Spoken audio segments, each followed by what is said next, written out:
l'œil le plus avancé de l'histoire de l'humanité, James Webb, a été conçu pour nous donner des réponses. Mais les données qu'il a envoyées ont créé un chaos bien plus grand que ce qu'il a résolu. Webb devait trouver une soupe primordiale en regardant aux confins de l'univers. Pourtant, nous avons trouvé des cités cosmiques entièrement développées, à 13,1 milliards d'années-lumière. C'est impossible. Le paradoxe s'approfondit. Un trou noir dépasse la limite d'Eddington, sa limite d'alimentation, de 40 fois. Les taux de lithium s'écartent de 1000 fois des modèles théoriques. C'est pourquoi les scientifiques posent aujourd'hui une seule question. L'univers est-il plus vieux que nous ne le pensions? Ou les lois de la physique fonctionnaient-elles différemment au commencement du temps? Et si tu veux résoudre ce mystère cosmique avec nous, abonne-toi à la chaîne, car ce que tu vas voir est très différent de ce qui est écrit dans les manuels scolaires. Attache ta ceinture. Nous commençons. Avez-vous déjà essayé de remettre un œuf dans sa coquille après l'avoir battu? Remontez le temps au milieu de votre petit déjeuner pour transformer ce mélange jaune et blanc en un jaune d'œuf lisse et entier. Impossible, n'est-ce pas? Selon les lois de la physique, la thermodynamique ne le permet pas. Mais les cosmologistes essaient de faire exactement cela chaque jour. Pendant des années, nous pensions connaître le début de l'univers, ce moment de rupture initiale. Nos modèles disaient qu'après le Big Bang, tout refroidissait lentement comme une soupe calme. Mais quand le télescope spatial James Webb a soulevé ce rideau cosmique, ce que nous avons vu n'était pas le calme. Devant nous, il y avait un chaos qui bouleversait nos théories, ne correspondait pas à nos modèles et nous poussait à poser la question la plus fondamentale. Connaissons-nous vraiment la recette de l'univers? Pour chercher la réponse à cette question, nous avons construit la machine à remonter le temps la plus chère et la plus complexe de l'histoire de l'humanité. Cette merveille d'ingénierie qui a envoyé ses premières données en juillet 2022 est un géant de 6500 kg. Je parle du télescope spatial James Webb. Ce n'est pas juste un télescope. C'est un œil gigantesque conçu pour capturer les photos de naissance de l'univers. Ses dimensions sont si grandes que son bouclier solaire mesure 14 mètres sur 21, c'est-à-dire presque la taille d'un court de tennis. Mais son véritable secret est caché dans ses miroirs. Son miroir collecteur de lumière est 6 fois plus large que la lentille du légendaire Hubble. Cette surface gigantesque est vitale pour capturer ces photons faibles et fatigués venant d'il y a des milliards d'années. Car regarder loin dans l'univers, c'est en fait regarder dans le passé. La lumière dépense du temps en voyageant dans l'espace. Quand vous regardez le Soleil, vous voyez son état d'il y a 8 minutes. Mais Webb regarde 13 milliards d'années en arrière. C'est pourquoi Webb a été conçu pour voir non pas la lumière visible, mais la lumière infrarouge. Car comme l'univers s'étend, les ondes de lumière visibles, issues de ses premières étoiles, s'étirent dans le tissu de l'espace-temps et glissent vers le spectre infrarouge. L'œil humain ne peut pas voir cette chaleur. Mais Webb, avec ses instruments sensibles, peut lire cette histoire invisible de l'univers. C'est cette capacité qui nous donne la chance d'observer un processus de cuisson que nous n'avions jamais vu auparavant. Alors, où regarde cet œil gigantesque? Rappelez-vous l'image du premier champ profond de Webb. Cette mer de galaxies colorées et scintillantes. Savez-vous quelle place ce carré occupe dans le ciel? Tendez votre bras et imaginez tenir un seul grain de sable au bout de votre doigt. Et ce minuscule espace que ce grain de sable couvre dans le ciel nocturne est la fenêtre où Webb nous montre des milliers de galaxies. À cette échelle, les étoiles individuelles disparaissent presque complètement. La plupart des points lumineux que vous voyez ne sont pas des étoiles, mais des galaxies gigantesques abritant chacune des centaines de milliards d'étoiles. Vous pouvez remarquer que certaines lumières dans l'image sont courbées, traçant un arc comme si vous regardiez à travers une lentille fisheye. Ce n'est pas une erreur, c'est l'effet de lentilles gravitationnelles. Les amas de galaxies massifs au premier plan courbent l'espace-temps derrière eux, agissant comme une loupe naturelle qui nous apporte la lumière de galaxies beaucoup plus anciennes et plus lointaines. C'est grâce à cela, nous pouvons voir les limites de l'univers, cet horizon cosmique. Et c'est exactement là, parmi ces lumières courbées, que se cachait le point rouge qui a choqué les scientifiques. Ce point était l'une des plus anciennes galaxies connues, dont la lumière depuis le début de l'univers nous atteint seulement maintenant. Quand les scientifiques ont analysé les marqueurs dans la lumière de ce point rouge pâle, ils ont retenu leur souffle. Le taux de décalage dans le spectre lumineux, c'est-à-dire la valeur de décalage vers le rouge, nous dit à quelle vitesse cet objet s'éloigne de nous et donc quel âge il a. Les résultats étaient bouleversants. Cette galaxie était à 13,1 milliards d'années-lumière de nous. Mais les surprises ne se sont pas arrêtées là.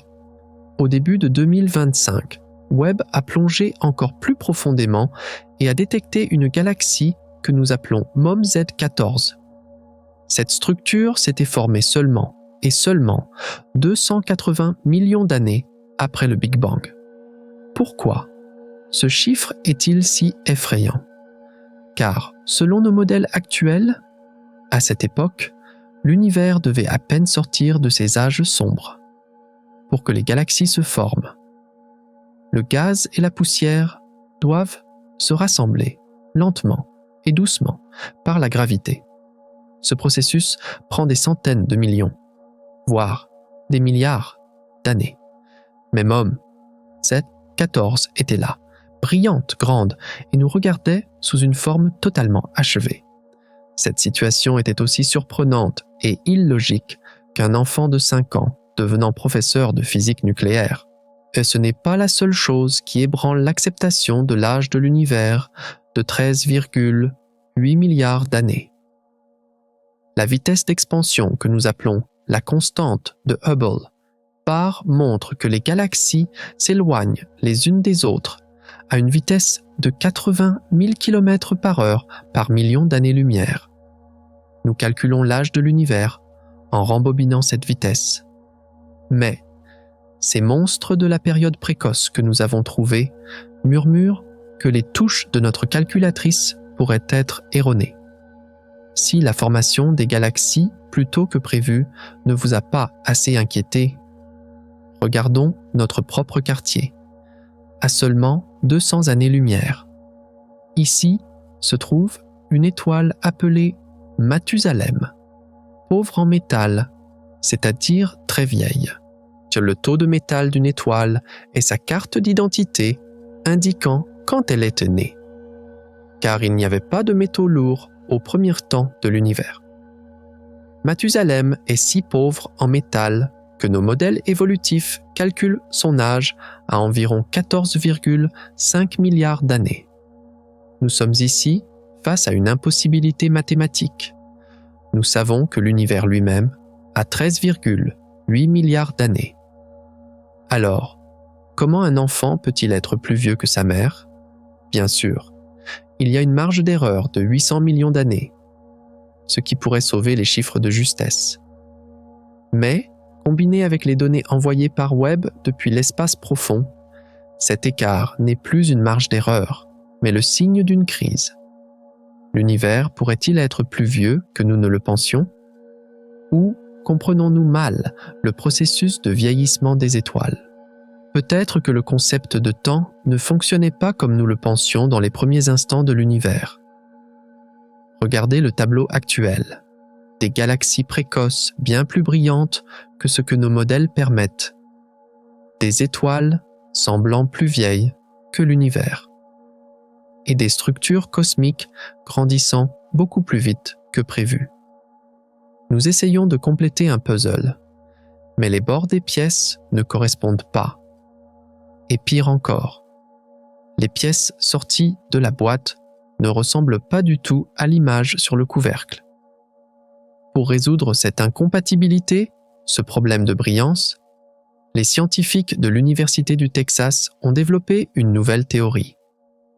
Peut-être que cette brillance excessive que nous voyons ne venait pas seulement des étoiles, mais peut-être que des monstres obscurs se cachaient au cœur des galaxies, là où ils ne devaient pas encore être. Ces monstres qui avalent la lumière, mais allument aussi les phares les plus brillants de l'univers. Et ces monstres, c'est-à-dire les trous noirs supermassifs. On semblait nous sauver d'une crise en expliquant cette brillance excessive au début de l'univers. Mais, dans le monde scientifique, fermer une porte signifie souvent en ouvrir deux nouvelles derrière. Car cette solution que nous utilisons pour expliquer la brillance des galaxies a laissé dans nos bras un problème de physique bien plus grand, bien plus sombre. Si des trous noirs supermassifs étaient là à cette époque, cette fois, nous devons expliquer comment ils se sont formés. Selon le calendrier cosmologique, il était encore trop tôt pour que ces géants soient là. Pour comprendre la gravité de ce problème, il faut regarder les différences de catégorie des trous noirs. Nous connaissons deux principaux types de trous noirs dans l'univers. Le premier, les trous noirs stellaires. Ce sont des objets compréhensibles et normaux, formés par l'effondrement d'étoiles géantes, variant de quelques fois à 100 fois la masse de notre Soleil. Le temps et les lois physiques nécessaires à leur formation sont clairs. Mais le deuxième groupe, les trous noirs supermassifs, jouent dans une toute autre ligue. Leurs masses peuvent atteindre des dizaines de milliers, voire des milliards de fois celles de notre Soleil. Ils s'installent au centre des galaxies et gouvernent leur environnement comme un empereur. Le problème est que Webb a détecté des monstres de milliards de masses solaires même à l'aube de l'univers, c'est-à-dire 500 millions d'années après le Big Bang. C'est comme si un nouveau-né possédait soudainement la sagesse et la masse physique d'un humain de 100 ans. La raison pour laquelle nous disons que c'est impossible est une règle de trafic établie en 1920 par l'astrophysicien anglais Arthur Eddington, la limite d'Eddington. Cette limite détermine à quelle vitesse un objet peut manger, c'est-à-dire gagner de la masse, pendant que les trous noirs avalent le gaz et la poussière autour d'eux. Cette matière chauffe et émet une énorme pression de radiation vers l'extérieur, c'est-à-dire de la lumière. Même si les photons n'ont pas de masse, ils ont une impulsion, et cette impulsion pousse vers l'extérieur la matière qui tente de tomber à l'intérieur. Si un trou noir se nourrit trop vite, la lumière qu'il émet devient si intense qu'elle commence à repousser sa nourriture loin de sa bouche. Il y a donc un équilibre délicat entre la gravité et la pression de radiation. Mais selon cet équilibre, pour qu'un trou noir stellaire se transforme en un trou noir supermassif, il doit se nourrir sans arrêt, à la limite exacte d'Eddington, pendant des milliards d'années. Or, il n'y avait pas autant de temps dans l'univers primordial. Alors, la nature se soucie-t-elle de nos règles? Apparemment non, car un trou noir nommé LID 568 est entré en scène et a ébranlé tout ce que nous savions. Cet objet a environ 12,1 à 12,3 milliards d'années-lumière de nous. Était si pâle et caché dans le domaine infrarouge que même Hubble ne pouvait pas le voir seul. Mais quand les données de rayons X de Chandra et les yeux perçants de Webb se sont unis, une vérité choquante est apparue. LID 568 dépassait la limite d'Eddington, non pas un peu, mais de 40 fois. Et c'est comme si une voiture montait à 40 fois la limite de vitesse sans que le moteur n'explose. Cette découverte a renforcé une théorie appelée accrétion super Eddington. Peut-être que les trous noirs de l'univers primordial pouvaient contourner les règles par la triche. Par exemple, en éjectant la radiation dans une seule direction sous forme de jet, ils pouvaient manger tranquillement la nourriture venant des autres directions. Ou bien, ils avaient de brèves crises de gavage. Si cela est tort vrai, nous pourrions expliquer comment les trous noirs supermassifs sont devenus géants en si peu de temps. Mais la science est comme une histoire de détective et chaque indice n'est pas ce qu'il paraît. Deux chercheurs, Dion Kim et Yongkin Im, en réexaminant les données de Webb, ont réalisé que LID 568 ne mangeait peut-être pas si vite. Un nuage de poussière dense cachait le centre du trou noir et pouvait le faire paraître plus brillant ou se comportant différemment qu'il ne l'était. Quand les calculs ont été corrigés, LID 568 est redevenu un trou noir sage respectant les règles. Cette situation nous a ramenés au point de départ. Où sont les formes intermédiaires? Si les trous noirs stellaires grandissent pour devenir supermassifs, pourquoi ne voyons-nous presque jamais leur forme de jeunesse, les trous noirs de masse intermédiaire, dans l'univers? Les centres des galaxies sont pleins de géants. L'espace entre les étoiles est plein de nains, mais le milieu est vide. Ce chaînon manquant ouvre un trou énorme dans notre modèle cosmologique. Peut-être que ces géants n'ont jamais grandi. Peut-être sont-ils nés directement comme des trous noirs à partir de nuages de gaz géants, par une méthode appelée effondrement direct, en sautant complètement l'étape d'étoiles. Mais nous n'avons pas encore assez de preuves pour le prouver. Comme si la crise gravitationnelle créée par les géants physiques ne suffisait pas, il y a aussi un compte qui ne tourne pas rond dans la structure chimique de l'univers. Cela peut ne pas sembler aussi effrayant que les trous noirs. Mais c'est en fait un couteau bien plus tranchant planté au cœur de la théorie du Big Bang, le problème du lithium. Ce métal mou et argenté que vous utilisez dans les batteries de vos téléphones et ordinateurs portables est manquant dans l'histoire du début de l'univers. Selon le modèle du Big Bang, nous pensons très bien savoir ce qui s'est passé dans les premières secondes de l'univers. Seulement 1 seconde après le début, la température de l'univers a chuté à 10 milliards de degrés Celsius. C'est un environnement 1000 fois plus chaud que le centre du Soleil, mais encore trop énergétique pour que les atomes se forment.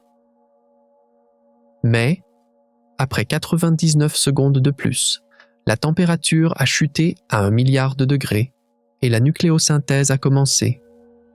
Les protons et les neutrons se sont unis. 76% de l'univers est devenu de l'hydrogène, 24% de l'hélium. Quand nous mesurons ces taux dans les étoiles aujourd'hui, nous voyons une harmonie parfaite avec notre théorie. C'est la plus grande victoire du Big Bang. On met dans une toute petite partie de l'équation 0,00000007%. Il devait y avoir du lithium.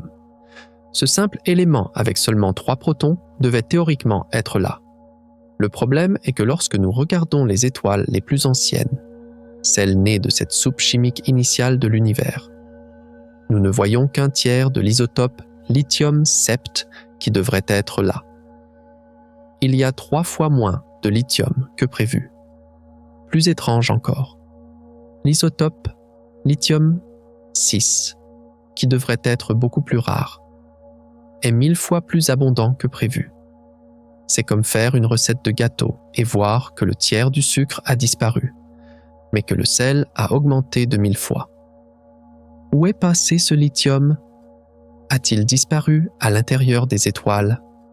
Ou nos mesures sont-elles fausses? Ou la possibilité la plus effrayante, dans ces quelques premières minutes après le Big Bang, les lois de la physique fonctionnaient-elles différemment de ce que nous pensions? Peut-être que les neutrinos ou d'autres particules que nous n'avons pas encore découvertes ont saboté la production de lithium. Quand nous regardons le tableau actuel, de loin, nous voyons que ce modèle standard que nous pensions parfait est plein de fissures. Les galaxies se sont formées bien plus tôt que nos modèles ne le permettaient et sont bien plus brillantes. Les trous noirs ont atteint des dimensions qui semblent violer les limites de vitesse physique en très peu de temps. Et le lithium, l'un des blocs de construction fondamentaux de l'univers, est introuvable comme s'il avait été volé par un voleur cosmique. Toutes ces découvertes, combinées au flux de données massifs que nous offre le télescope spatial James Webb, nous ont amenés à un point où nous ne pouvons plus simplement dire « erreur d'observation » et passer à autre chose. C'est pourquoi les scientifiques arrêtent maintenant de défendre et passent à l'attaque. Les données que nous avons pourraient nécessiter de réécrire tout ce que nous pensions savoir sur l'histoire de l'univers. Mais que s'est-il réellement passé? Quel est le mécanisme réel sous ces incompatibilités? Nos modèles sont-ils complètement faux ou simplement incomplets? Maintenant, il est temps de plonger dans les profondeurs de ces questions et de comprendre ce qui s'est vraiment passé dans ce début chaotique de l'univers. Et à ce moment précis, quand les premières données venant des miroirs froids du télescope spatial James Webb sont tombées sur les écrans. Cette attente excitante dans le monde scientifique a laissé place à un choc profond. Les cosmologistes s'attendaient à voir des taches floues, sans forme et faibles dans les photos de bébés de l'univers. Nos modèles, nos équations et nos simulations nous disaient cela. Mais quand Webb a levé le rideau, ce que nous avons vu était comme une gifle au visage de la physique théorique. L'aube de l'univers n'était pas un endroit silencieux et sombre comme nous le pensions. C'était aussi bondé, bruyant et incroyablement développé qu'une métropole cosmique. Voici ces découvertes qui ne devraient pas exister et qui ont amené l'astronomie moderne au bord de la crise. Le premier et le plus grand coup est arrivé au début de l'année 2025. Son nom est MOMZ 14. Derrière ce nom technique se cachait un monstre nécessitant de réécrire l'histoire de l'univers. Les yeux infrarouges sensibles de Webb se sont concentrés sur les profondeurs de l'espace-temps et ont détecté une galaxie brillant seulement 280 millions d'années après le Big Bang. Ce chiffre est un battement de cils à l'échelle cosmique. Nous parlons d'une structure existant à seulement 2% de l'âge actuel de l'univers. Selon le modèle cosmologique standard SACA, à cette période, l'univers devait encore être dans une phase appelée âge sombre.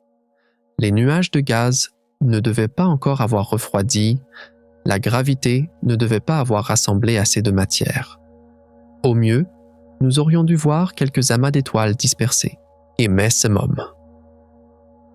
The 14 était là, et pas comme un fantôme, elle brillait comme une torche géante. Son diamètre et sa luminosité indiquaient une maturité qui devait être le produit d'une évolution de plusieurs milliards d'années. Pourquoi cette découverte est-elle si effrayante? Car la transformation du gaz et de la poussière en galaxie prend du temps. Tout comme la construction d'un bâtiment. Vous empilez les briques, vous mélangez le mortier. Mais, MOM, S14 était comme un bâtiment transformé en gratte-ciel quelques secondes après la pose des fondations. Les lois de la physique n'auraient pas dû permettre à la matière de prendre une structure aussi ordonnée en si peu de temps. 280 millions d'années était mathématiquement insuffisant pour qu'une galaxie aussi brillante donne naissance à autant d'étoiles. Et donc c'est pourquoi MOM S14 n'était pas seulement un record, mais aussi un paradoxe. Alors que ce choc n'était pas encore surmonté, les données de Webb ont révélé une deuxième crise, le problème de luminosité. Le problème n'était pas une seule galaxie record. Le problème était qu'il y en avait partout où nous regardions. Quand le scan Sears et les images du premier champ profond ont été examinées, il est apparu que le ciel d'il y a 13 milliards d'années était beaucoup plus peuplé que prévu par les modèles. C'était comme s'attendre à trouver un désert désolé et rencontrer une ville étincelante. Les chiffres ne mentaient pas, mais n'acceptaient pas non plus la vérité. Ces galaxies de la période précoce vues par Webb étaient 10 à 100 fois plus brillantes que ce qu'elles devraient être.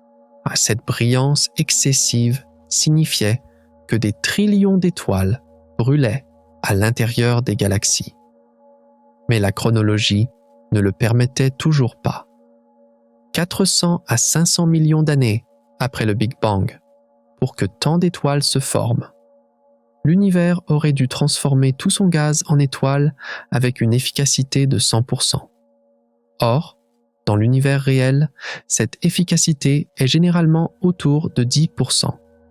La plupart du gaz ne devient pas étoile. Il chauffe et se disperse.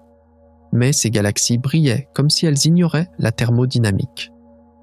Quand les scientifiques ont regardé ces données, soit une règle physique exotique que nous ignorions, fonctionnait dans l'univers, soit la vitesse de rassemblement gravitationnel de l'univers était beaucoup plus élevée que nous le pensions.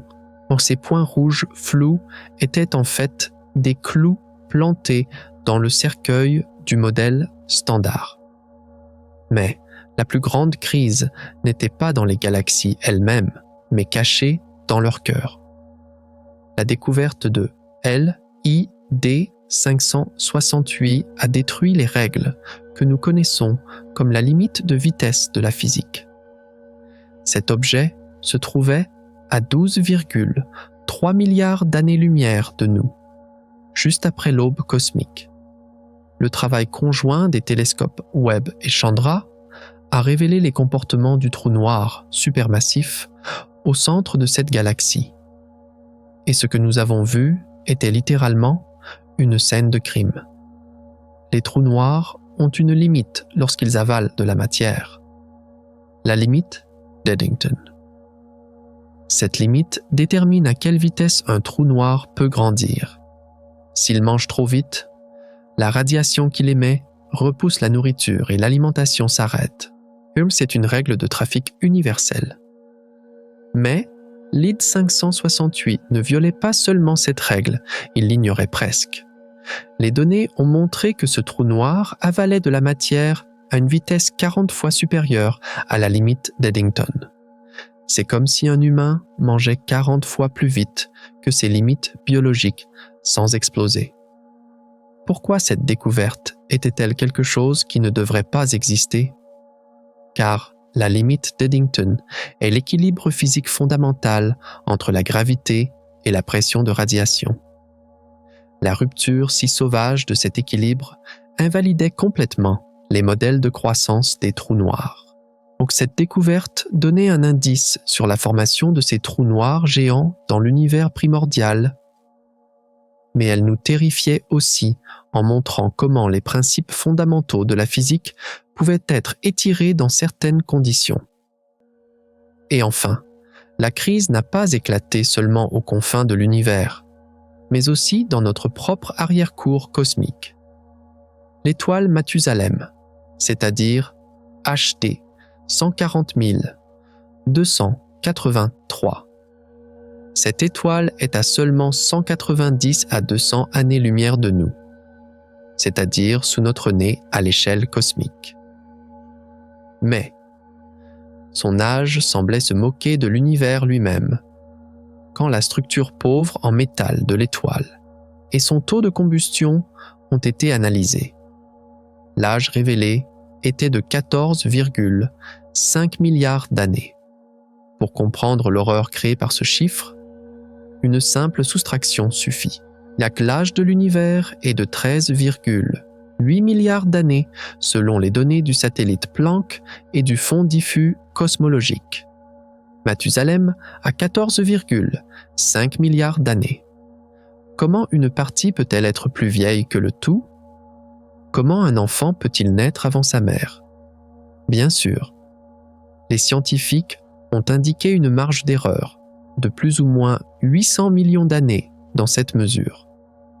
Cette marge d'erreur pourrait ramener l'âge de l'étoile à 13,7 milliards d'années, la plaçant théoriquement juste en dessous de l'âge de l'univers. Mais c'est juste une acrobatie mathématique. Qu'une étoile aussi vieille se forme presque instantanément juste après la naissance de l'univers et survive jusqu'à nos jours est statistiquement incroyablement difficile. Alors que Mathusalem seul mettait déjà à l'épreuve la chronologie du modèle du Big Bang. Combiné avec ces galaxies lointaines trouvées par Webb, l'explication de la marge d'erreur devenait insuffisante. Regardez le tableau actuel. Des galaxies géantes formées des centaines de millions d'années plus tôt que prévu. Des amas d'étoiles d'une brillance contraire aux lois de la thermodynamique. Des trous noirs se nourrissant à 40 fois les limites physiques. Et des étoiles semblant plus vieilles que l'univers lui-même. Chacune de ces découvertes pourrait compter comme une anomalie seule. Mais, quand elles sont toutes réunies, ce n'est pas une anomalie, c'est un motif. L'univers nous crie quelque chose. Nos modèles sont incapables d'expliquer ce qui s'est passé dans cette première période chaotique. Si alors, comment allons-nous assembler ces pièces impossibles? Si nos observations sont correctes, et la sensibilité de Webb le confirme, alors il ne reste qu'une seule possibilité effrayante. Avons-nous mal écrit l'histoire du début de l'univers? Ou le temps, la matière et la gravité avaient-ils des règles totalement différentes de celles que nous connaissons aujourd'hui dans ce premier milliard d'années? La réponse à cette question nous mènera non seulement au secret le plus fondamental de l'astronomie, mais aussi de l'existence. Mais, pour atteindre ce secret, nous devons d'abord trouver l'ordre dans ce chaos. Et, dans ce chaos, les problèmes liés à la chronologie de l'univers n'étaient que le début, car les fissures dans nos modèles descendaient jusqu'à la manière dont la matière existe, juste à côté de l'étoile Mathusalem qui contredit le temps lui-même. Gisait un autre cas de chaînon manquant, défiant la biologie évolutive. Cette fois, ce que nous cherchions n'était pas une étoile, mais un vide immense dans le processus de croissance des trous noirs. Les astronomes ont fait un recensement cosmique pour comprendre comment se sont formés ces trous noirs supermassifs géants qu'ils voyaient dans les premiers temps de l'univers. Selon nos modèles théoriques, les trous noirs devaient avoir une phase de croissance. D'abord, une étoile meurt, un trou noir stellaire se forme. Ce trou noir se nourrit, fusionne et se transforme avec le temps en un trou noir de masse intermédiaire. Et finalement, des milliards d'années plus tard, il évolue en un monstre de galaxie, un trou noir supermassif. Là, cela devrait être un processus aussi naturel qu'un bébé devenant enfant puis adulte. Dans la Voie lactée, nous estimons qu'il y a environ 100 millions de trous noirs stellaires dont la masse est de quelques fois celle du Soleil. Tout l'univers est plein de ces petites graines. À l'autre extrémité, nous voyons des géants de millions, voire de milliards de masses solaires au centre des galaxies. Mais il n'y a pas de milieu. Logiquement, partout dans l'univers. Ces trous noirs de masse intermédiaire, qui sont la forme de transition entre ces deux extrêmes, devraient fourmiller. Nous devrions voir des milliers de candidats dont la masse varie entre 1000 et 100 000 masses solaires. Mais, dans les scans faits avec Webb et d'autres télescopes, cette classe moyenne est presque totalement perdue. Il y a que le nombre de candidats que nous avons trouvés ne dépasse pas les doigts d'une main, et même eux sont suspects. C'est comme voir seulement des nouveau-nés et des vieillards de 100 ans dans une ville, sans jamais voir de jeunes ou de personnes d'âge moyen. Cette impossibilité statistique pousse les théoriciens vers une conclusion effrayante. Et si les trous noirs supermassifs n'avaient jamais grandi? Et s'ils étaient déjà des géants au moment de leur naissance? Ce problème de chaînon manquant nous dirige vers une théorie radicale appelée effondrement direct. Selon cette théorie, les nuages de gaz dans l'univers primordial étaient si denses et chauds qu'ils n'ont jamais trouvé la chance de se transformer en étoiles. Au lieu de cela, en s'effondrant soudainement et de manière catastrophique sous leur propre gravité, ils sont nés directement comme des trous noirs géants en sautant complètement l'étape d'étoiles. C'est comme si un tas de poussière apparaissait soudainement comme un bâtiment immense, bien que physiquement possible. Les conditions nécessaires pour que cela se produise sont si extrêmes que la présence d'autant de trous noirs supermassifs partout dans l'univers reste inexplicable. L'absence de formes intermédiaires ouvre un trou géant impossible à combler dans notre modèle de cosmologie évolutive. Mais les jeux que l'univers joue avec nous ne se limitent pas aux choses que nous ne pouvons pas voir. Il y a aussi des choses que nous voyons, mais qui sont fausses. Non, c'est là que le processus de nucléosynthèse, la preuve la plus sensible et la plus fiable de la théorie du Big Bang, est ébranlé. Le problème du lithium n'est pas seulement une erreur de quantité, c'est une erreur d'ingrédient fondamental dans la recette de l'univers. Comme nous l'avons mentionné, la quantité de l'isotope lithium-sept était 3 fois moindre que ce qu'elle devait être. Alors que cela seul était un assez grand casse-tête, les analyses spectroscopiques ont révélé un détail beaucoup plus choquant, beaucoup plus impossible. Le lithium-6. Cet isotope abrite 3 protons et 3 neutrons dans son noyau et est beaucoup plus instable que le lithium-sept. Selon le modèle standard, presque aucun lithium-6 ne devait être produit dans cette température infernale du Big Bang. Les estimations disaient que sur 100 000 atomes de lithium, seuls 2 pouvaient être du lithium-6. C'est presque inexistant.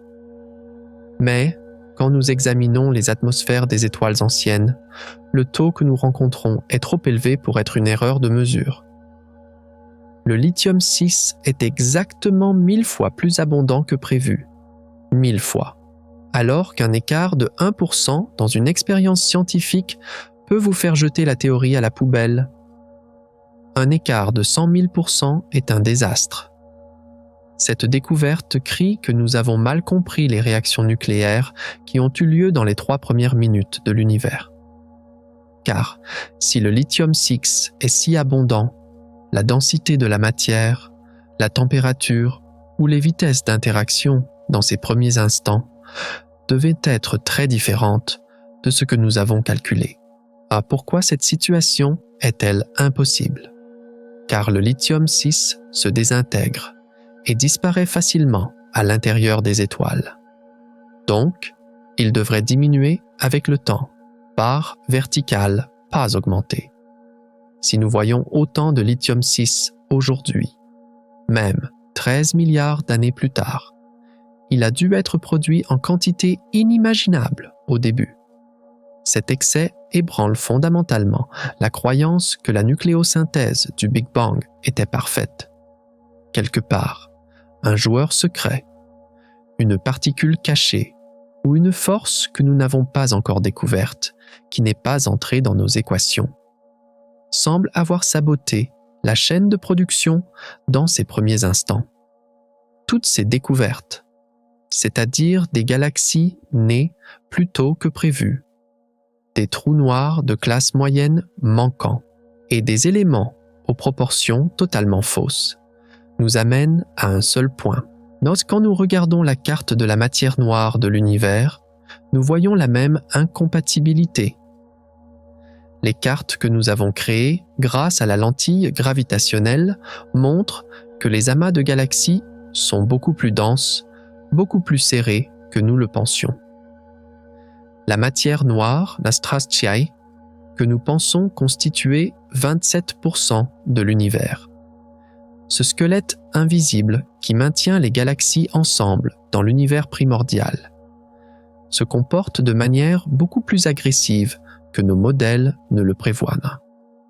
Actuellement, le monde scientifique regarde l'univers avec le télescope le plus puissant en main, et ce qu'il voit est la version brisée du tableau ordonné qu'il attendait. Nos modèles disent que cela devrait être à barre verticale, mais Webb nous montre que c'est B, barre verticale C et même Z. L'étoile Mathusalem semble plus vieille que l'univers. Les taux de lithium rejettent la théorie. Les trous noirs violent les règles de croissance. À ce stade, nous devons nous arrêter pour respirer et poser cette question. Le problème est-il dans l'univers ou dans notre façon de le regarder? Peut-être que la réponse ne réside pas dans la découverte d'une nouvelle loi physique, mais dans la véritable compréhension de ce que nous disent nos outils.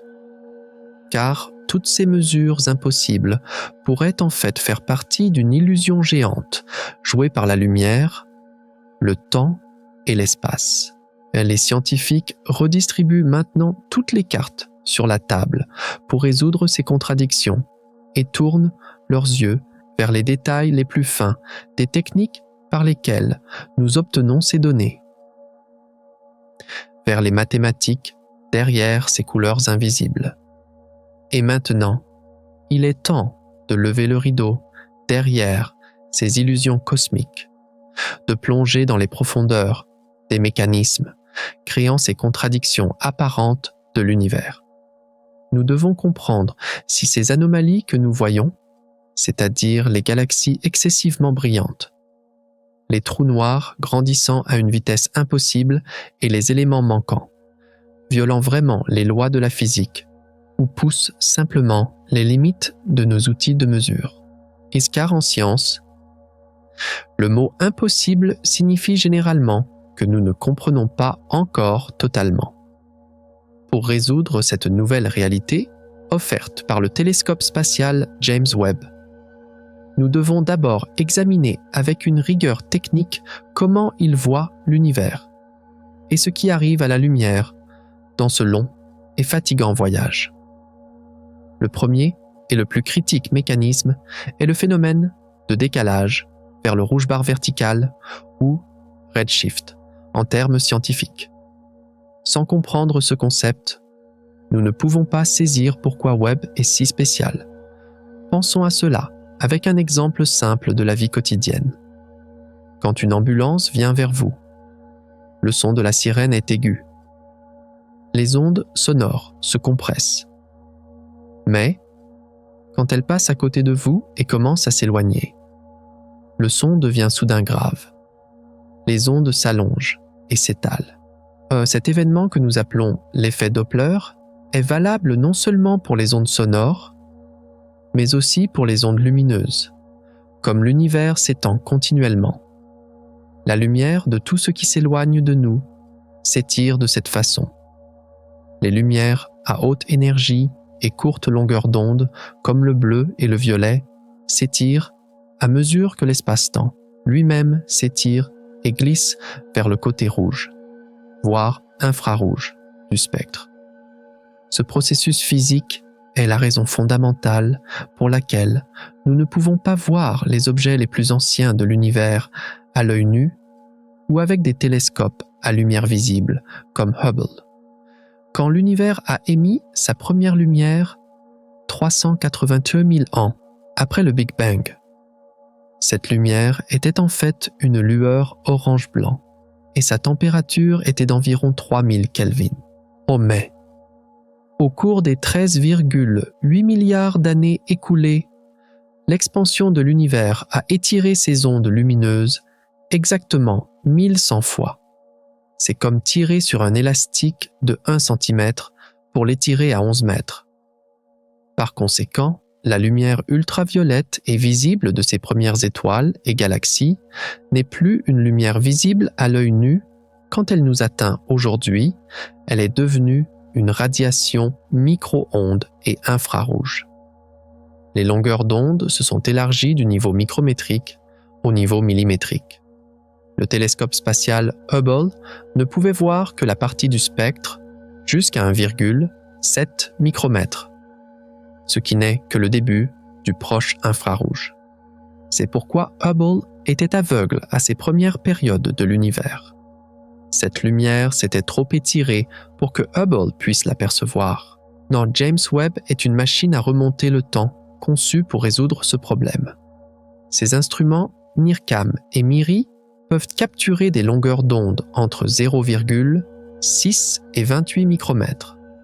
Ce sont des longueurs d'onde environ 15 fois plus longues que ce que Hubble pouvait voir.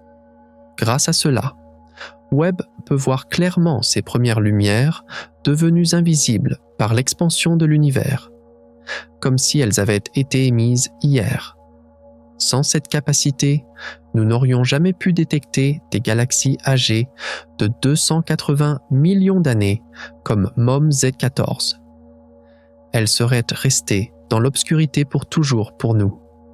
Le décalage vers le rouge est un jeu de cache-cache que l'univers joue avec nous. Et Webb est le seul joueur qui peut tricher dans ce jeu. Le deuxième mécanisme important est la lentille gravitationnelle. C'est une loupe cosmique géante que la nature nous a offerte, multipliant gratuitement la puissance de nos télescopes. Pour comprendre cela, imaginez regarder la lumière d'une bougie à travers le pied d'un verre à vin. La lumière se courbe, s'étale et crée parfois plusieurs images en passant par la structure incurvée du verre. Dans l'espace, ce verre est le champ gravitationnel créé par les amas de galaxies géants, selon la théorie de la relativité générale d'Einstein. La masse courbe le tissu de l'espace-temps, et la lumière est obligée de suivre ce chemin courbé. Si un amas de galaxies géants entre la Terre et une galaxie très lointaine, la lumière de la galaxie arrière contourne cet amas pour nous parvenir.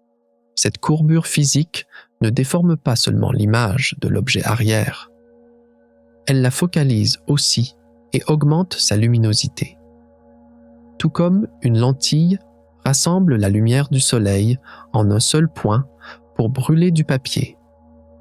Les lentilles gravitationnelles rassemblent cette lumière faible et ancienne pour nous l'apporter. Ces galaxies allongées en forme d'arc que nous voyons dans l'image du premier champ profond de Webb ne sont en fait pas des images défectueuses, ce sont des galaxies lointaines agrandies par le télescope de la nature. Grâce à cet effet, des objets normalement trop pâles, même pour Webb, deviennent 10, là 20, voire parfois 100 fois plus brillants. Par exemple, Earendel, l'étoile individuelle la plus lointaine connue, a été découverte grâce à une lentille gravitationnelle appelée l'arc du lever de soleil. Sans cette lentille, la lumière d'Earendel se serait tellement affaiblie avant de nous atteindre qu'il aurait été impossible de la distinguer. Ce mécanisme explique aussi pourquoi nous pouvons voir des structures plus petites et plus pâles que prévues dans les débuts de l'univers. C'était très difficile de voir ces structures avec Hubble, car le miroir de Hubble était plus petit et sa capacité de collecte de lumière était limitée. Le miroir géant de 6,5 mètres de Webb peut traiter cette lumière focalisée de manière beaucoup plus détaillée. Mais cet avantage apporte aussi une confusion. Les images focalisées créent parfois plusieurs copies de la même galaxie, comme la lumière vient de chemins différents. Nous pouvons voir la même galaxie à 3 ou 4 points différents dans le ciel, à des moments différents. si bien que cela complique l'analyse des données. C'est un outil unique nous permettant de cartographier la distribution de masse de l'univers, en particulier la matière noire invisible. Car en mesurant combien la lumière est courbée, nous pouvons calculer exactement la quantité de masse invisible qui crée cette lentille. Le troisième mécanisme, et peut-être le plus déroutant, est la spectroscopie. Si une image vaut 1000 mots, un spectre vaut 1000 images. Webb ne prend pas seulement de belles photos. Avec son instrument appelé NIRSPEC, il sépare la lumière en ses composants les plus fins. Vous pouvez penser à cela comme un prisme transformant la lumière blanche en arc-en-ciel. Mais le prisme de Webb est beaucoup plus sensible. Quand il sépare la lumière en longueur d'onde, nous voyons des lignes noires, c'est-à-dire des vides, à l'intérieur de cet arc-en-ciel. Ces vides sont les empreintes digitales des éléments dans les nuages de gaz traversés par la lumière. Chaque élément barre chaque atome du tableau périodique, absorbe ou émet des longueurs d'onde très spécifiques de la lumière. Par exemple, l'atome d'hydrogène laisse toujours une ligne rouge à 656,3 nanomètres et une ligne bleue à 486,1 nanomètres. C'est comme un code-barre universel. Où que vous alliez dans l'univers, l'hydrogène est l'hydrogène. Quand Webb analyse une lumière venant de 13 milliards d'années, il lit ces codes-barres. Si nous voyons une ligne d'absorption autour de 670,8 nanomètres dans ce spectre, nous savons avec certitude qu'il y a du lithium là-bas. Or, la profondeur et la largeur de la ligne nous disent combien il y a de cet élément et à quel point le gaz est chaud ou dense.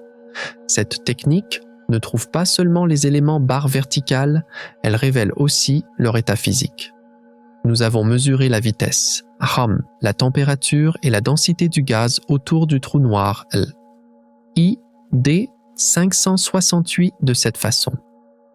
L'élargissement dans les lignes spectrales montrait que le gaz tournait à très haute vitesse et tombait dans le trou noir. De plus, nous cherchons aussi la source du problème du lithium dans ces lignes. Les lignes spectrales des isotopes lithium-6 et lithium-7 sont très proches l'une de l'autre, presque superposées. Avec les anciens télescopes, il était impossible de distinguer ces deux lignes. Tout semblait être une seule ligne floue. Mais les spectrographes haute résolution de Webb et des télescopes terrestres modernes essaient de distinguer cette fine différence. Cette sensibilité est comme distinguer un cheveu à 100 km de distance. Avec les anciennes méthodes, c'est-à-dire seulement la photométrie, nous essayions de deviner ce qu'il y avait dans une galaxie en regardant sa couleur. Si elle semblait rouge, nous disions qu'elle était vieille. Si elle semblait bleue, nous disions qu'elle était jeune. Mais la poussière aussi rend une galaxie rouge. C'est pourquoi la photométrie se trompe souvent. La spectroscopie L-bar ne se trompe pas. Elle nous donne la composition chimique exacte. Car cette vision chimique fournie par Webb nous permet de comprendre que les galaxies des débuts de l'univers pourraient être plus riches en métaux que nous ne le pensions, ou pourquoi les vitesses de formation des étoiles semblent différentes. Tous ces mécanismes techniques, c'est-à-dire inverser le décalage vers le rouge, utiliser les lentilles gravitationnelles et lire l'empreinte chimique de la lumière, font de Webb l'œil le plus puissant de l'humanité, mais aussi perçant que soit. Cet œil, l'interprétation de ce qu'il voit, est toujours entre nos mains. Et parfois même, l'œil le plus perçant peut être trompé. Surtout si l'univers lui-même met des rideaux de poussière, des champs magnétiques et d'autres obstacles que nous ne comprenons pas encore. Webb nous donne les données, mais c'est nous qui écrivons l'histoire. Alors, pourquoi sommes-nous toujours confus malgré cette technologie immense? Pourquoi n'avons-nous toujours pas complètement résolu le problème du lithium ou précisé la vitesse de croissance des trous noirs? Car chacun de ces mécanismes a ses propres angles morts et incertitudes. Et le plus sournois de ces angles morts est lié à ce rideau épais et infranchissable que l'univers utilise pour se cacher. La poussière cosmique. Comme nous l'avons vu dans l'exemple du trou noir, LID 568, la poussière n'est pas seulement une pollution, c'est un acteur actif qui manipule les données, cache la brillance ou la montre différente de ce qu'elle est. Pour les télescopes fonctionnant en lumière visible. Les nuages de poussière sont comme des murs de briques derrière lesquels vous ne pouvez jamais voir. IMES. Webb utilise l'un des instruments les plus froids et les plus sensibles jamais produits par l'humanité, MIRI, pour traverser ces murs. Pour comprendre comment fonctionne cette technologie, imaginez être un pompier entrant dans un bâtiment en feu rempli de fumée. Avec vos yeux, c'est-à-dire avec la lumière visible. Vous ne pouvez pas voir le centre des flammes derrière la fumée ou quelqu'un qui y est piégé, car les particules de fumée dispersent et bloquent la lumière visible. Mais la caméra thermique du pompier ignore la fumée et voit directement la chaleur, c'est-à-dire le rayonnement infrarouge. MIRI est la caméra thermique de Webb. Les grains de poussière dans l'univers sont plus grands que la longueur d'onde de la lumière visible. C'est pourquoi ils bloquent la lumière. Les longueurs d'onde de la lumière infrarouge moyenne sont assez longues pour contourner les grains de poussière. Cette propriété physique permet à Webb de regarder à l'intérieur des structures que nous ne voyions auparavant que comme des colonnes de fumée sombre, comme dans les piliers de la création, et de compter une par une les bébés étoiles en train de naître. Mais, pour que MIRI fonctionne, il y a un obstacle physique énorme à surmonter, la chaleur. La lumière infrarouge moyenne est en fait de la chaleur. Si le télescope lui-même est chaud, sa propre chaleur étouffe ces faibles signaux venant de l'espace. C'est comme faire des signaux avec une lampe de poche un jour ensoleillé. La lumière du soleil rend la lampe invisible. C'est pourquoi Webb porte un système de congélateur spécial appelé cryocouleur pour MIRI. Ce système est un cœur mécanique qui comprime et détend l'hélium pour refroidir les détecteurs de MIRI à moins 266,5 degrés Celsius. La froideur extrême de Webb lui permet de capturer même ces photons fatigués qui ont flotté dans l'espace pendant des milliards d'années, venant des coins les plus pâles, les plus froids et les plus poussiéreux de l'univers. C'est cette sensibilité thermique qui a résolu le secret de LID 568 et nous a permis de comprendre qu'il se nourrissait en fait conformément à la limite d'Eddington, mais qu'il semblait différent seulement à cause de la poussière. Après avoir levé le rideau de poussière, la deuxième difficulté technique est de résoudre l'illusion de distance. Savoir à quelle distance se trouve une galaxie signifie savoir quel âge elle a. En mètres, mesurer la distance en astronomie ne ressemble pas à mesurer avec une règle. C'est plutôt un jeu de devinettes. Ici intervient la différence critique entre le décalage vers le rouge photométrique et le décalage vers le rouge spectroscopique. Nous pouvons comparer cette différence à la différence entre deviner l'âge de quelqu'un et regarder sa carte d'identité. La mesure photométrique est la méthode rapide utilisée par Webb dans ses premières données. Le télescope regarde la galaxie à travers différents filtres de couleurs. Si une galaxie devient soudainement invisible après un certain filtre barre verticale, on appelle cela la rupture Lyman. le gaz hydrogène absorbe toute la lumière en dessous d'une certaine longueur d'onde. À mesure que l'univers s'étend, ce point de rupture glisse vers le rouge. Les scientifiques disent « Cette galaxie est probablement à une valeur de Z égale 16. » C'est une estimation et la marge d'erreur est élevée. La plupart des nouvelles, la plus ancienne galaxie de l'univers trouvées qui ont orné les manchettes dans les premiers mois de Webb étaient basées sur ces estimations photométriques. Mais cette méthode peut parfois confondre une galaxie poussiéreuse et rouge proche avec une galaxie ancienne, lointaine. C'est pourquoi la plupart de ces premiers candidats ont été éliminés plus tard. La vraie science commence avec la confirmation spectroscopique. C'est lire la carte d'identité de la galaxie. L'instrument NIRSpec de Webb prend la lumière de la galaxie et cherche les lignes spectrales exactes à l'intérieur. Nous mesurons avec une précision millimétrique combien ces lignes se sont décalées par rapport à leur place en laboratoire. Avec cette méthode, la marge d'erreur descend presque à zéro. C'est ce qui rend MOM Z14 si spéciale. Elle n'est pas seulement un candidat photométrique, c'est une réalité confirmée spectroscopiquement. Sa valeur de décalage vers le rouge a été confirmée à 14,32. Cette confirmation technique supprime la question « Est-ce une erreur de mesure de la table ?» Désormais, devant nous se tient non pas une erreur de mesure, mais une réalité physique à expliquer.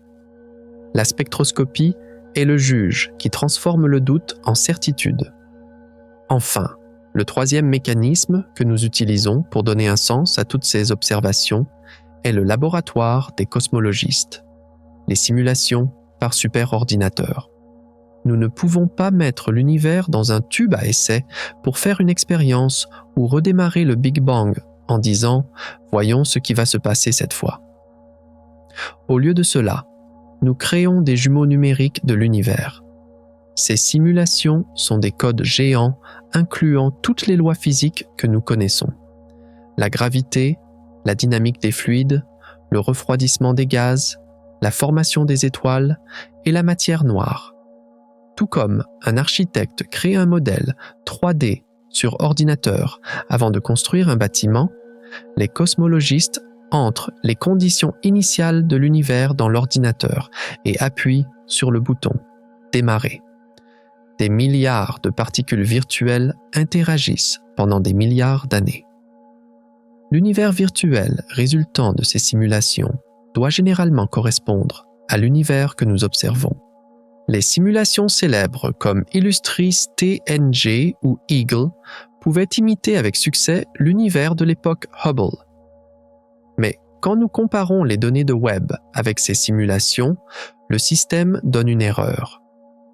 Dans l'univers virtuel des simulations, 300 millions d'années après le Big Bang, les galaxies sont petites, pâles et irrégulières. Mais, dans l'univers réel de Webb, les galaxies de la même période sont 10 fois plus grandes et 100 fois plus brillantes que ce que la simulation produit. Cette inadéquation ne montre pas que l'ordinateur est cassé, mais que les règles que nous avons entrées dans l'ordinateur sont incomplètes.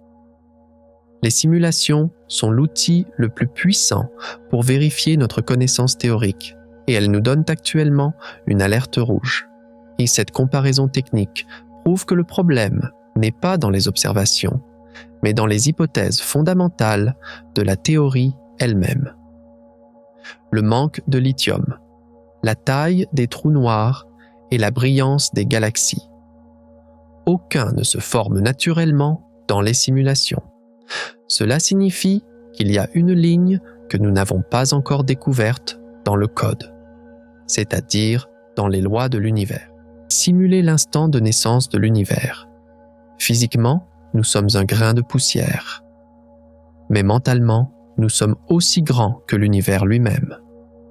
nous découvrons les règles dont ces galaxies géantes n'ont même pas conscience. Elles existent simplement. Nous demandons pourquoi elles existent. C'est l'effort de l'univers pour se comprendre lui-même. Nous sommes le miroir que l'univers se tend à lui-même. Dans ce vide immense, nous sommes cette petite étincelle qui pense, ressent et cherche du sens. Cette capacité nous rend indépendants de nos dimensions et établit un lien indissoluble entre nous et ces galaxies inaccessibles. Toi aussi, tu es une partie vivante de ce paradoxe.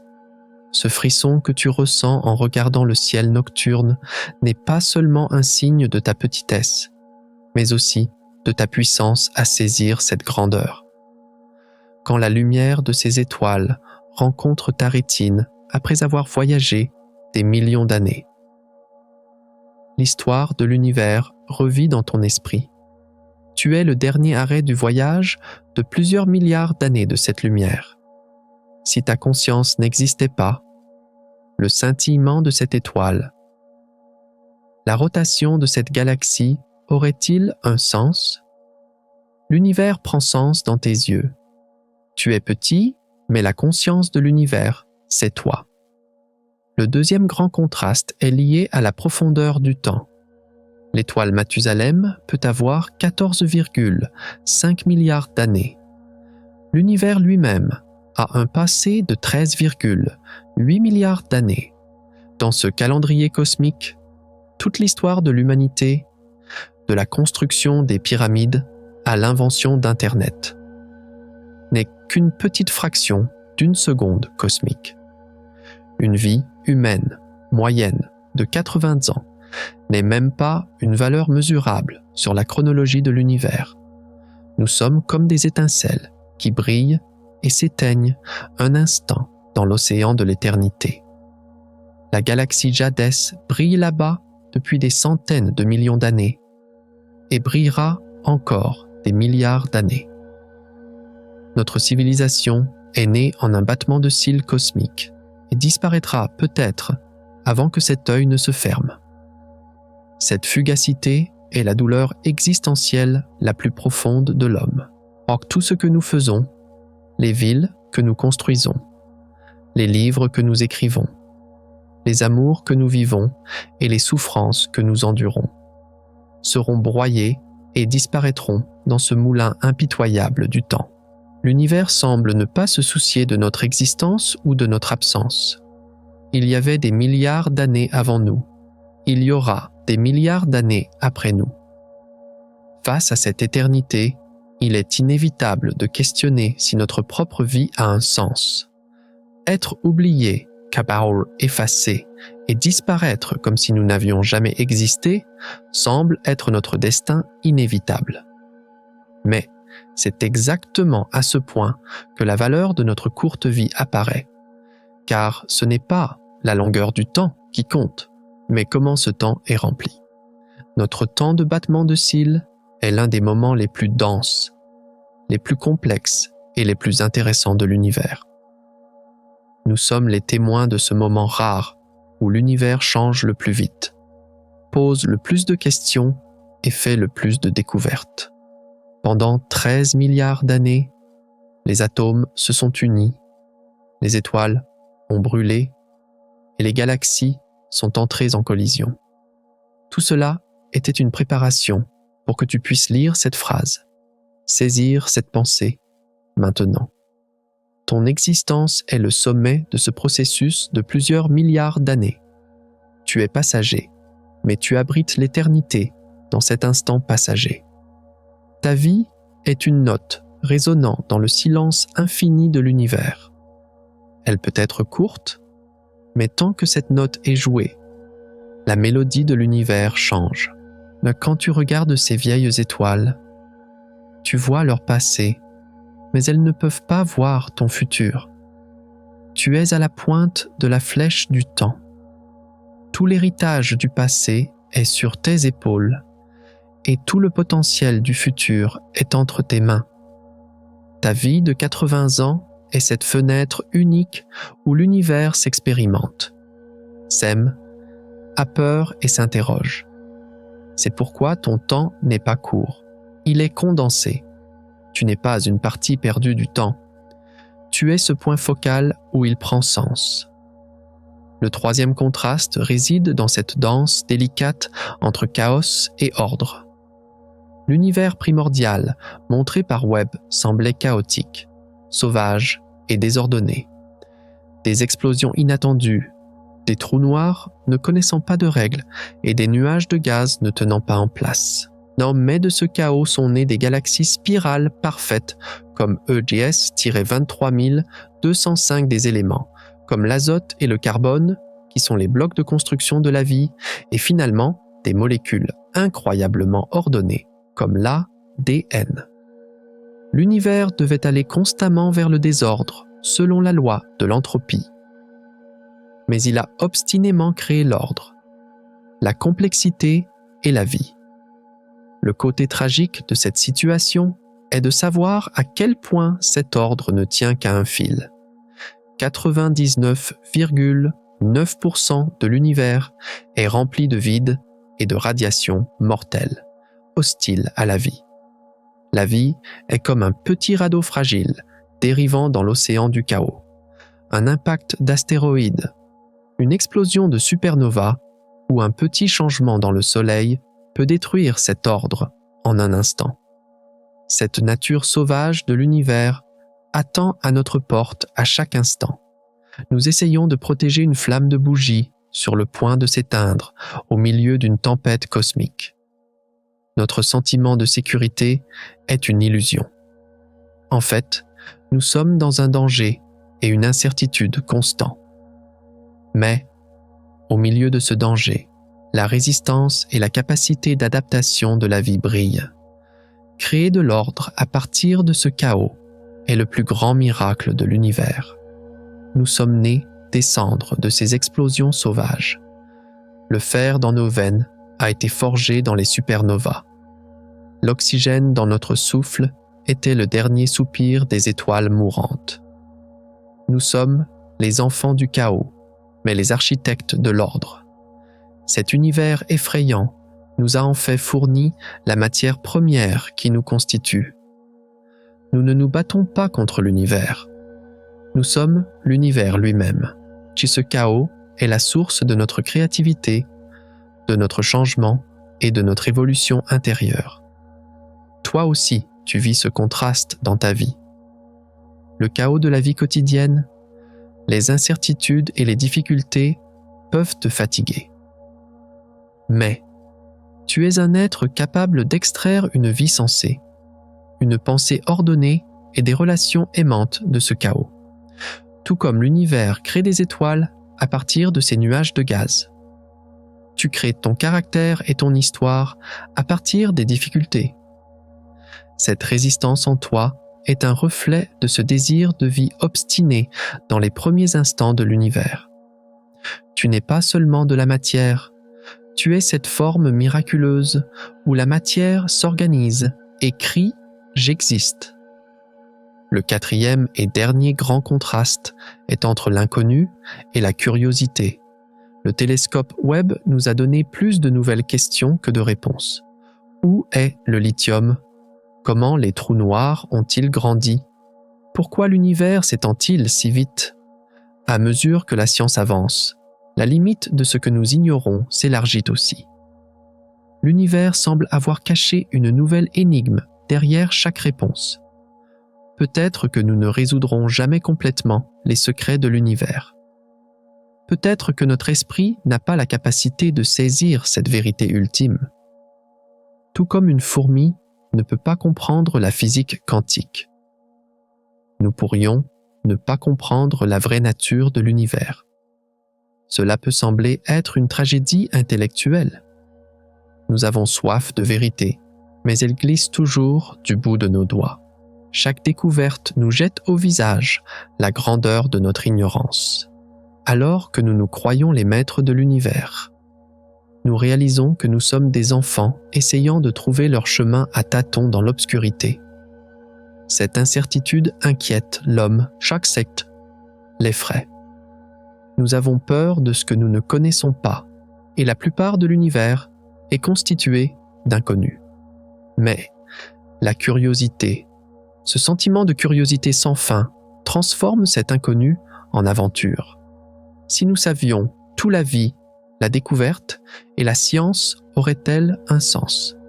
Cet inconnu est cette force motrice qui nous tire du lit chaque matin, qui lance des télescopes dans l'espace et nous permet de descendre au cœur de l'atome. Nous sommes des êtres heureux, non pas quand nous trouvons la réponse, mais quand nous la cherchons. Ces questions sont notre boussole. Chaque galaxie impossible trouvée par Webb ouvre une nouvelle porte dans notre esprit, enflamme notre imagination. L'inconnu n'est pas effrayant, il est invitant. Toi aussi, tu es un porteur de cette curiosité. Le fait que tu regardes cette vidéo est une preuve de ton désir de poursuivre ces questions profondes. Tu n'es pas incomplet parce que tu ne sais pas. Tu es précieux parce que tu veux savoir. Ton esprit est une partie de cet effort collectif, essayant de résoudre les secrets de l'univers. Peut-être que tu ne résoudras pas le problème du lithium, mais tu contribues à ce que cette question soit posée, à ce que ce feu de curiosité brûle. Nous sommes tous des enfants curieux, rassemblés autour de ce grand puzzle, essayant d'assembler les pièces. Et ce jeu est le plus beau cadeau que l'univers nous offre, la grandeur de l'esprit face à l'écrasement des échelles. L'éternité de l'instant dans la brièveté du temps. La résistance de la vie au milieu du chaos et la lumière de la curiosité dans l'inconnu. Ces contrastes sont les coordonnées définissant notre position dans l'univers. Nous ne sommes ni totalement souverains, ni totalement esclaves. Nous sommes des témoins qui se tiennent au point d'intersection de ces opposés, qui observent et ressentent. Ce que nous voyons dans ces miroirs dorés du télescope spatial James Webb n'est pas seulement des galaxies lointaines. Dans ces miroirs, nous voyons en fait nous-mêmes, notre propre potentiel et nos propres limites. Mais ce voyage philosophique ne s'arrête pas là, non, car toutes ces pensées nous mènent à une conclusion ultime, à ce dernier arrêt où ce documentaire et peut-être tout cet effort scientifique veut arriver. Si l'univers est si étrange, si inattendu et si pas pour nous, alors que sera notre futur? Ces découvertes ne changent pas seulement notre passé, elles redessinent aussi où nous allons. La route de l'humanité dans cet océan cosmique. Et cette nouvelle route nous confronte à la plus grande ironie de l'histoire de l'humanité. Le paradoxe de l'absence de centre. Pendant des siècles, nous avons cru que la Terre était au centre de l'univers, que tout tournait autour de nous. Copernic a détruit cette idée. Hubble nous a poussés dans un coin ordinaire en découvrant les galaxies. Et maintenant, Webb montre à quel point même ce coin fait partie d'un univers chaotique et hors norme. Et nous ne sommes pas au centre de l'univers. Nous ne sommes peut-être même pas dans une période ou une région considérée comme normale de l'univers. Peut-être que la vie est une exception, née des cendres refroidies de cette première période sauvage et rapide de l'univers. Cette pensée peut sembler nous retirer le rôle principal sur la scène cosmique pour nous transformer en figurants chanceux ayant survécu par hasard. Cependant, le côté tragique de cette situation est qu'elle détruit notre ego. L'homme, par nature, veut se sentir spécial. Croire que l'univers a été créé pour nous, que les étoiles brillent pour nous, allège nos angoisses existentielles. Mais les données de Webb sont froides et neutres. L'univers ne se soucie pas de nous. Ces galaxies précoces étaient là des milliards d'années avant nous et seront là après notre disparition. Cette énergie immense de l'univers n'est pas dépensée pour notre bonheur ou nos souffrances. Nous sommes peut-être seulement une déviation statistique, une anomalie dans cet océan d'énergie géant. Ce sentiment d'insignifiance met un lourd fardeau sur les épaules de l'homme. Réaliser que nous sommes en fait des grains de poussière balayés par son vent, alors que nous nous croyons les maîtres de l'univers, crée une profonde tristesse et vulnérabilité. Mais c'est exactement à ce point que la liberté et la beauté, immense d'être non-centré, entrent en jeu. Car si nous étions au centre, nous ne verrions que nous-mêmes. Mais comme nous sommes sur le côté, nous pouvons voir tout le paysage. Et notre insignifiance est en fait la clé pour pouvoir observer l'univers avec un œil neutre. L'univers ne se soucie peut-être pas de nous, mais cela ne nous empêche pas de l'aimer. Au contraire, aimer sans attendre de retour, seulement avec une pure curiosité et admiration, est la forme la plus élevée de l'amour. Notre valeur ne vient pas de l'importance que l'univers nous donne, mais du sens que nous attribuons à l'univers. Nous n'avons pas été créés spéciaux, mais nous avons un talent spécial. Tirer du sens d'un vide insensé. Cela nous sort du rôle de figurant pour nous élever au rang de narrateur de l'histoire. Toi aussi, tu ressens ce paradoxe dans ta propre vie. Parfois, tu sens le poids du monde sur tes épaules. Tu crois que tout tourne autour de toi. Tes soucis grandissent comme des montagnes à tes yeux. Mais quand tu regardes le ciel nocturne et penses à ces étoiles à ce passé de plusieurs milliards d'années, tu réalises à quel point tes propres soucis sont petits dans cette éternité. Ce sentiment de petitesse ne t'écrase pas. Au contraire, il te soulage, il te libère. Tu dis « Mes erreurs, mes souffrances ne peuvent pas déranger l'ordre de l'univers. » Cette humilité cosmique te fait respirer. Tu n'es pas au centre et c'est une chose merveilleuse, car grâce à cela, tu peux arrêter de te concentrer seulement sur toi-même et vivre la paix de faire partie de ce grand et magnifique tout. Un autre contraste profond est la relation entrelacée entre destruction et création. L'univers primordial que Webb nous a montré était un lieu plein de violence, là où les supernovas explosaient. Les trous noirs avalaient les galaxies. Les nuages de gaz entraient en collision. Le manque de lithium ou l'abondance de métaux lourds était le résultat de ces processus violents. Dans notre perception d'univers ordonné, la destruction est effrayante. Disparaître, finir, se briser. Ce sont des concepts que nous fuyons. Que l'univers soit si sauvage éveille le sentiment qu'il est hostile à la vie. Le côté tragique de ce processus est la vérité que tout ce qui existe, nous y compris, disparaîtra un jour. Même cette magnifique galaxie Jadès épuisera un jour son carburant. S'assombrira et s'éteindra. Les étoiles mourront. Même les protons se désintégreront peut-être un jour. La loi de l'univers est la thermodynamique, et la thermodynamique dit que la fin est inévitable, que tout ce que nous faisons, construisons, aimons soit temporaire, crée une douleur profonde dans notre cœur. Nous voulons l'éternité, mais l'univers ne nous donne que des instants. Cette peur de la fin est la tragédie la plus fondamentale de l'homme. Mais, dans cette tragédie, gît cette vérité magnifique qui est la source de la vie. Il ne pouvait pas y avoir de création sans destruction. Si ces premières étoiles n'avaient pas explosé sauvagement, le carbone, l'oxygène et le fer n'auraient pas été dispersés dans l'espace. Si ces galaxies n'étaient pas entrées en collision, de nouvelles étoiles n'auraient pas nées. Ce chaos, vu par Webb, était en fait la cuisine, où la matière première de notre corps a été préparée. Nous sommes les enfants des étoiles mortes. La rougeur du sang dans nos veines est l'héritage d'une supernova ayant explosé il y a des milliards d'années.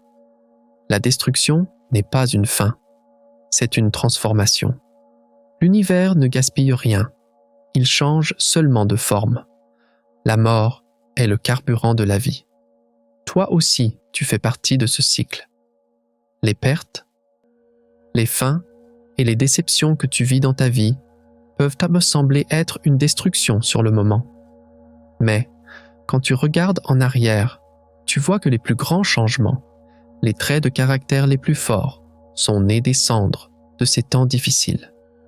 Tout comme l'univers crée de l'ordre à partir du chaos, tu crées de la sagesse à partir de la souffrance.